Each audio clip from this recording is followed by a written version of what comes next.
Government మార్పు అనేది అందరూ ఎదురు చూశారు. అవును. సో ఈ గవర్నమెంట్ మార్పు మీద మీ కామెంట్? పేషెన్స్గా వెయిట్ చేసాం. ఆ పేషెన్స్ నిజమైంది. 164 సీట్లు కొట్టాడు ఆయన చంద్రబాబు గారు. ఇప్పుడు కొట్టినందుకు ఆయన చూపిస్తారు ఏమిటి మంచి ఏంటి చెడు ఏంటి అని. ఆయన చేసేది అంతా మంచి. ఇవాళ ప్రపంచ బడ్జెట్లో కానీ వీటిలో కానీ అన్నీ మంచి చేసుకొస్తాడు ఆయన. మనం ఓపికగా చూస్తూ ఉంటాం. Thank you very much for the audience. కాదు సార్, ఇప్పుడు మీ ఇంతకుముందు పోటీ చేశారు కదా, ఈసారి మిమ్మల్ని అడగలేదా? లేదు, నేను అప్పుడే చెప్పేసాయి కదా, నేను సెకండ్ టైం నుంచే నేను పబ్లిసిటీ చేస్తానండి, ఇంకా పోటీ చేయని చెప్పాను. ఆయన వెరీ హ్యాపీ అన్నారు.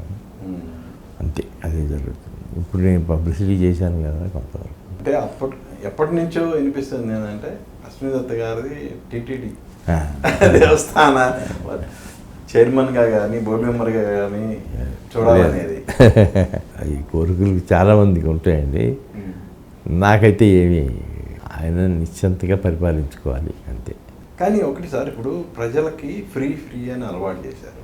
ఇప్పుడు తప్పని పరిస్థితిలో ఈయన కూడా పప్పుగా వచ్చింది. కానీ అటు చూస్తే బడ్జెట్ అనేది లేదు గవర్నమెంట్ దగ్గర. అని ఎలా ఫుల్ఫిల్ చేయగలరు అనుకుంటున్నారు? చూద్దామండి, వెయిట్ చేద్దాం. అంటే ఆయన పరిపాలన మీద అందరికీ నమ్మకం ఉంది. సంపద సృష్టించగలడనే కాన్ఫిడెన్స్ కూడా ఉంది. అది సృష్టిస్తాడనే నమ్మకం అయితే నాకు పూర్తిగా ఉందండి. సంపద చాలా అభివృద్ధి చేస్తాడు. దాని నుంచే ఇవన్నీ కూడా సమస్యలన్నీ వెరడైపోతాడు. అది సాధిస్తాడండి, ఖచ్చితంగా సాధిస్తాడు. అది వితిన్ 1 year మనకు తెలిసిపోతుంది. సార్, అమరావతిలో ఏంటి మీకు ల్యాండ్స్ ఉన్నాయా? నాకు ఉన్నాయి కదా సార్. నా గన్నవరం పొలం తీసుకున్నారు కదా. అవును, గవర్నమెంట్ ఇచ్చారు 50 ఎకరాలు. దాని తాలూకా ల్యాండ్స్ ఉన్నాయి. ఆ ఇబ్బంది ఏమన్నా మీరు గత గవర్నమెంట్లో ఏమన్నా ఫేస్ చేశారు? నేను ఫేస్ చేశాను కానీ నేనేం బయటికి చెప్పలేదండి. అందరికీ పాపం నాకంటే సామాన్యమైన రైతులు ఎంతో ఇబ్బంది పడ్డారు. వాళ్ళని ఎంకరేజ్ చేయటం తప్ప మనమే 50 ఎకరాలు ఇప్పుడు బాగానే రియలైజ్ అవుతుంది.